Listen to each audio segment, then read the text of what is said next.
Барлықтарыңызға сәлем, сіздермен бірге мен Жансая. Бүгін осындай өте дәмді әрі тез дайындалатын тефтели қосылған сорпаның рецептімен бөлісемін. Егер де сіздерге рецепт қызықты болса, видеоның соңына дейін қараңыздар. Тефтели дайындау үшін ең алдымен 800 грамм тартылған сиыр етін ыдысқа саламын.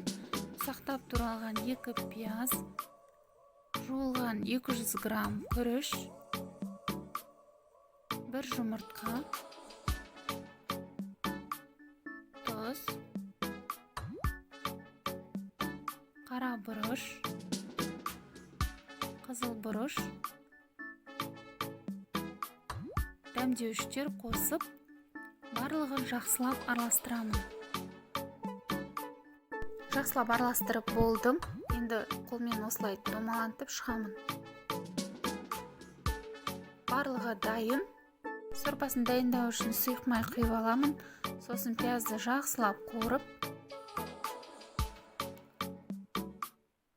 үстіне сәбіз бен картошканы әсемдік үшін осындай ирек-ирек қып турадым. Томат қостым.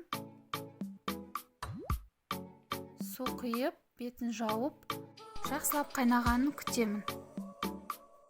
Сорпамыздың суы жақсылап қайнады.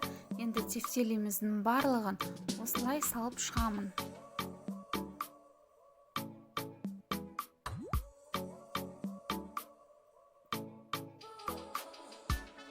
Тұзын бұрышын дәмдеуіштерін салып, дәміне қарай туралап аласыздар.